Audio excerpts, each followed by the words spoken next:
Doug Mystic Eye here, just getting ready to do our next couple of turns of Dead Panic. That'll be turn 5 and 6. But as we get started, I wanted to just kind of show you some things that came in today from stuff I've kickstarted. Interestingly enough, they all seem to be delivering at the same time. So I got this, BattleCon, Devastation of Indies. Now, not all, or Indines. Not all of the bonus stuff is with it, but still pretty cool. I'm going to do an unboxing of that probably tomorrow. And also, I got my copy of Battle for Souls in with the bonus cards that came with that from the Kickstarter. And as I understand it from FedEx, I have something else coming tomorrow. It's been a crazy week since I probably kickstarted these many months apart from each other, but they're all being shipped and landing at the same time.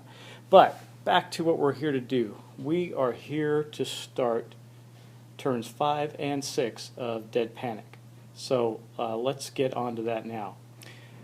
As we start, I would like to say that, of course, we had some corrections. Yes, corrections. Believe it or not, I made a mistake or two or three. Not something to blow your mind, but it is what it is. So, first correction is, this isn't really a correction. I strategically could have saved this wall, and I didn't when I moved all these guys over. So this wall could be up, but it's not. So we're going to leave it at that and continue on. But the mistake that I was making is I was taking the zombies that I killed off the board and putting them immediately back in the bag. That was a huge mistake because it's making the game harder for me. If I empty the bag, I will get the survivors, and the survivors will be able to make their way to the cabin, and I'll get the radio parts more quickly.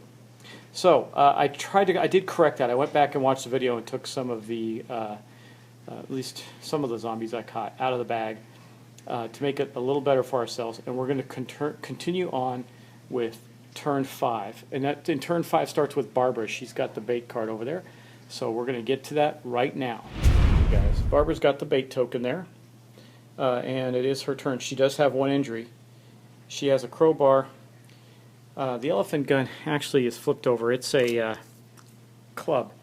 Not that she's going to need to use it, because she's got that awesome fire axe, which has been doing really well for her. However, she is out here in the woods with a wall of zombies in front of her to get back to the cabin unless she moves somewhere else.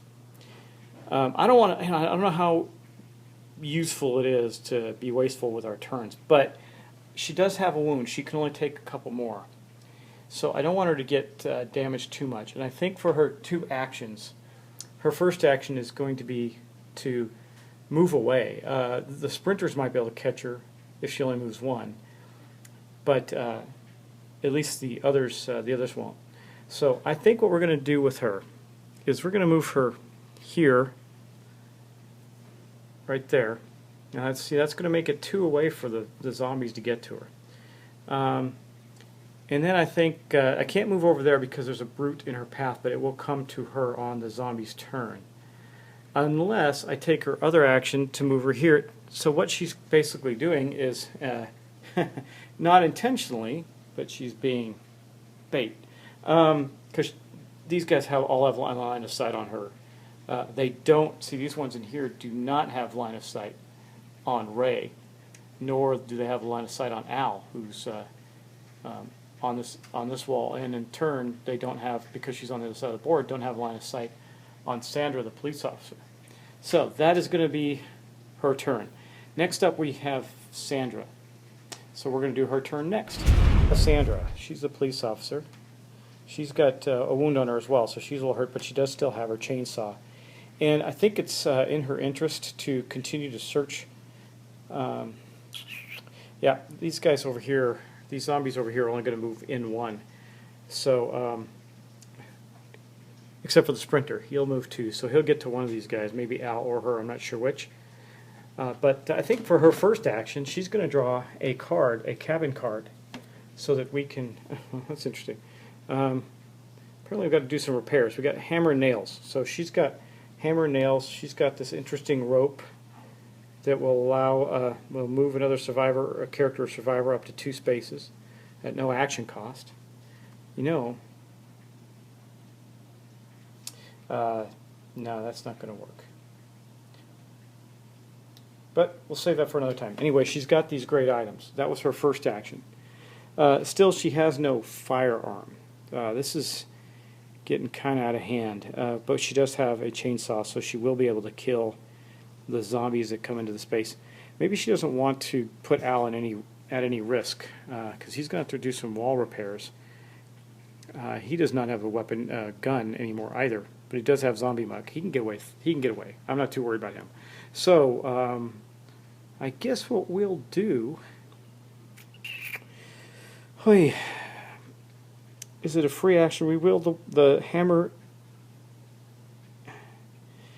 You can rebuild the wall in the arc you are in. So that's not where we are. But okay, so I don't know if this requires an yeah, it does require an action. Okay, so it does require an action for her to do that. So to move over isn't going to be helpful. So I think that well, why don't she just stay there and look again? She's only got 4 cards. She can have one more, and we can see if we can get a gun. Wow, hey, that's okay. Not going to help with this turn, but she did get a rifle. That's not too bad. So she's got all 5 of her items. That was her 2 actions. And now we're going to move on to Al and Ray. And now we got Al here. Al doesn't have a lot of stuff with him. He's got the zombie muck, and he can repair walls. That's a very, very good thing. So I do believe that what he's going to do is, first off, he is going to, as a free action, repair the damage on this wall. That's his special ability, and put that over there. So he's okay there. And then for his second action, I think he's going to take a card as well to see if he can get something good. This was, I don't know what this one does. Let's see.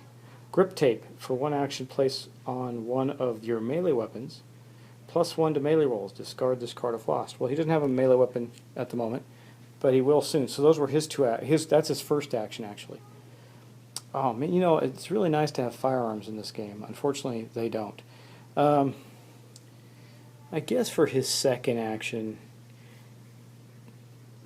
he'll move in here with Ray and support Ray in a fight. Neither of them are injured. That's a good thing. Ray's got a tire iron, so that's not a bad thing. Actually, what I might do with Ray is have him repair a wall, but those zombies are going to come through the one he's at, so it's just going to take that one down too. He does also have hammer and nails to put up a new wall. I think for Ray's, okay, so that's it for Al. He drew a card, moved over to the spot with Ray. This isn't a very eventful turn 5. It's kind of I don't know, not doing a whole lot. Okay, next thing I'm going to do is we're going to have Ray. He's going to draw a card as well, because none of our guys have firearms at the moment, and so let's see what we get here. Okay, he's got a pistol. That's good. So for his first action, he does pull up a pistol. It does 1 damage, and we rotate it. So we're going to make some room so that there's enough room for Ray to have his pistol next to him. And for his second action, he's definitely going to shoot something. Well, he could shoot that brute, start taking it down. Yeah, so he's going to rotate this from 3 to 2, and he's going to damage this brute here, who's going to take down the wall on that turn. So that is the end of turn 5 for the players. It's turn 5 event card time. Oh, God, I tell you.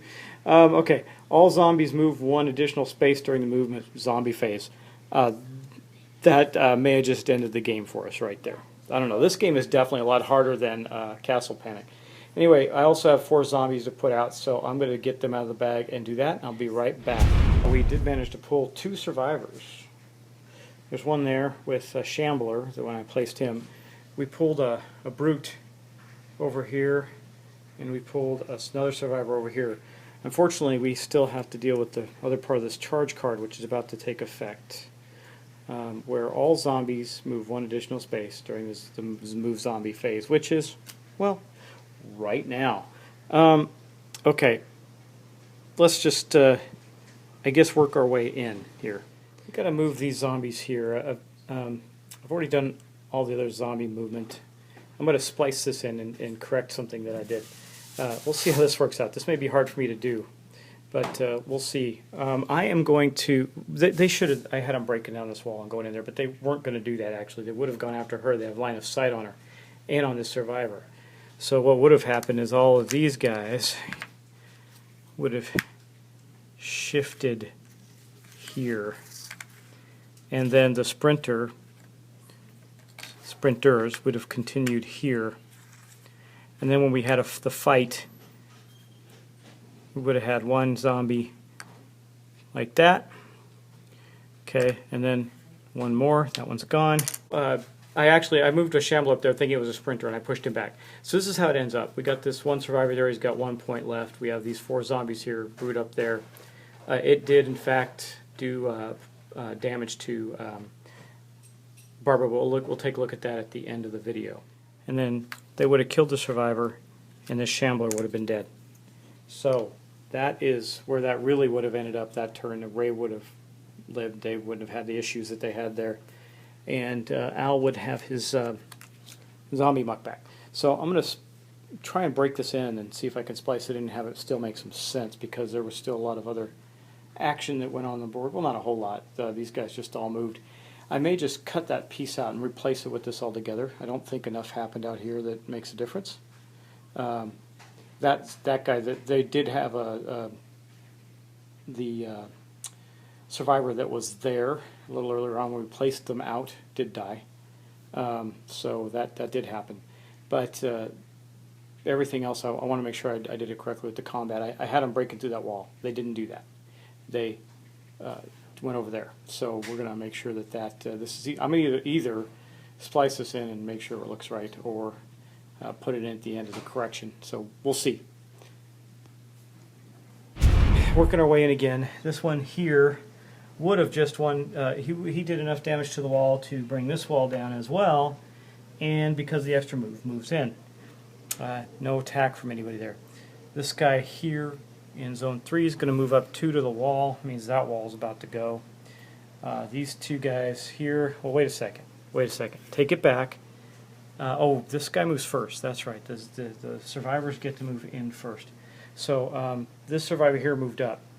So this wall actually is going to be safe. Let's see if I can get the wall back over there without losing the standees. Okay, I did.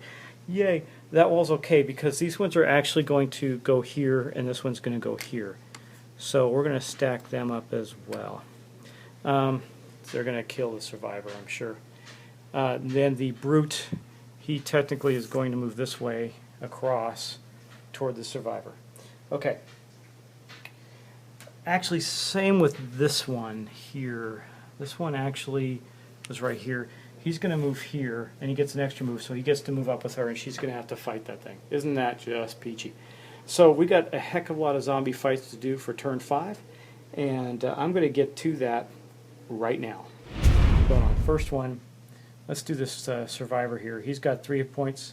He's fighting a shambler, so he's going to kill a shambler, go down to 2 hit points, but he's got a brawler who's going to take 2 more hit points down to...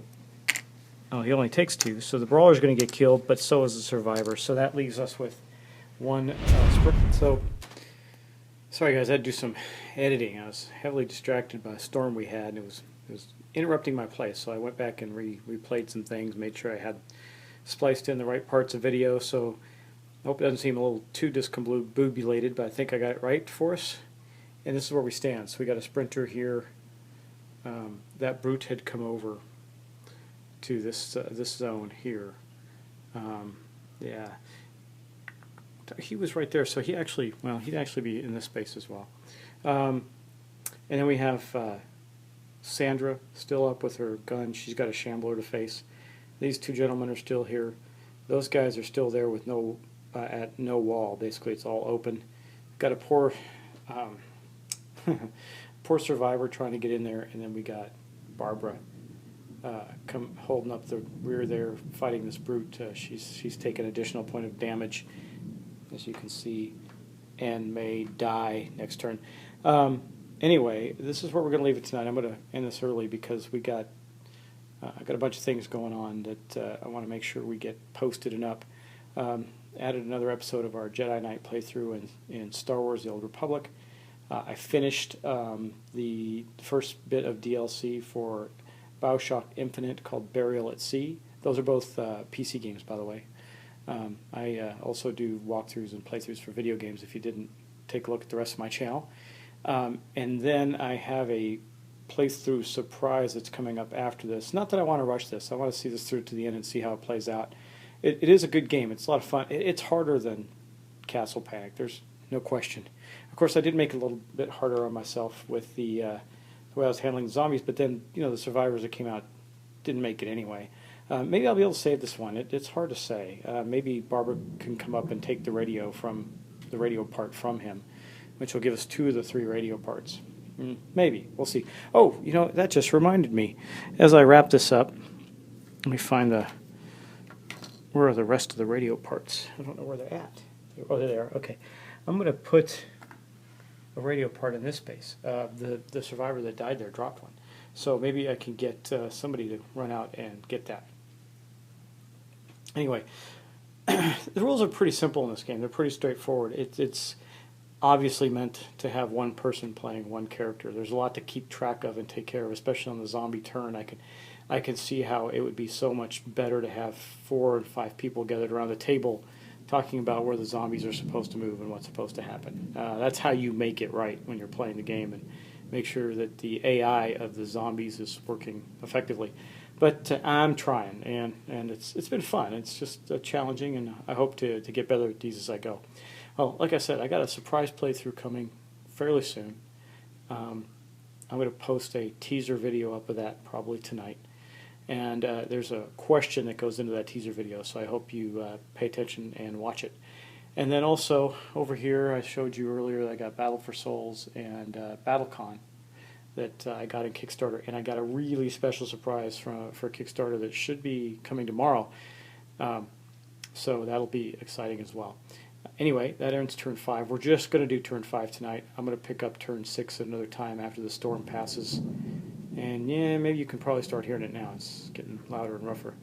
And pick up that turn where we left off. I think we can have a pretty clean turn next time. Thanks. Bye.